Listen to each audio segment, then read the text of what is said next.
तपाईसँग यहाँनिर तीनवटा फरक फाइल छ। माइक्रोसफ्ट वर्डमा यहाँनिर मसँग एउटा यो फाइल छ, अर्को यो फाइल छ 2 नम्बरको डीओसी गरेको र अर्को 3 नम्बरको यो फाइल रहेको छ। साथीहरु यो फाइललाई हामीले कम्बाइन गरेर एउटै माइक्रोसफ्ट वर्डको डकुमेन्टमा कसरी कम्बाइन गर्ने आजको भिडियोमा म तपाईहरुलाई यो कुरा सिकाउन गइरहेको। यहाँनिर मैले फाइनल कम्बाइन गर्नको लागि तपाईलाई मैले एउटा फाइल बनाएको छु। साथीहरु तपाईहरु यो च्यानलमा नयाँ हुनुहुन्छ भने च्यानललाई सब्स्क्राइब गर्नु होला ताकि आगामी दिनमा तपाईले कम्प्युटर स्किल सम्बन्धी थुप्रै भिडियोहरु पाउनु हुनेछ।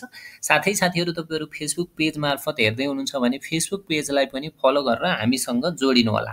साथीहरु हामीले कम्प्युटर स्किल टेस्टको विभिन्न कुराहरु तपाईहरुलाई सिकाइरहेका हुनेछौं। आज मैले माइक्रोसफ्ट वर्डमा हामीले सेपरेट फाइललाई एउटै फाइलमा कसरी कम्बाइन गर्ने त्यो कुरा सिकाउने छु। मैले त यहाँनिर के गरे भने फाइल कम्बाइन भनेर एउटा फाइल बनाएको छु। यो फाइललाई मैले ओपन गरे। इन्सर्टमा गइसकेपछि साथीहरु यहाँनिर अब्जेक्ट भनेर देख्नुहुन्छ। यो अब्जेक्ट यहाँनिर तपाईले टेक्स्ट फ्रम फाइल भनेर देख्नुहुन्छ। यसमा क्लिक गरिसकेपछि तपाईको यहाँनिर डेस्कटपमा हामीले एउटा फाइल भन्ने फोल्डर बनाएका थियौं। यसमा 1 2 3 वटा फाइल छ। यो फाइल कम्बाइन भनेको फाइनलको लागि राखेको छु। मैले यहाँनिर 1 फाइललाई सिलेक्ट गरे। त्यसपछि किबोर्डबाट कन्ट्रोल की प्रेस गरेर अर्को कन्ट्रोल क्लिक गरेर फेरि यो फाइललाई क्लिक गरे भने तीनवटै फाइल यहाँनिर सिलेक्ट भएको छ र मैले यहाँनिर इन्सर्टमा क्लिक गरे भने त तीनवटै फाइलको सेपरेट जुन फाइलहरु त्यो तीनवटै फाइलमा भित्र भएको कन्टेन्ट सबै यहाँनिर तपाईहरुले आएको देख्न सक्नुहुन्छ। फेरि यसरी तपाईले सेपरेट कसैले तपाईलाई फाइल पठाएको छ र त्यो फाइललाई कम्बाइन गर्नुपर्ने छ भने ती सजिलै फाइललाई कम्बाइन गर्न सक्नुहुन्छ। ताकि तपाईले कुनै पनि एउटा इन्टरनेट ब्राउजरको युज गरेर पनि गर्न सकिन्छ अनलाइनबाट। तर सजिलैसँग गर्ने तरिका भनेको यो तरिकाबाट तपाईले सजिलैसँग साथीहरु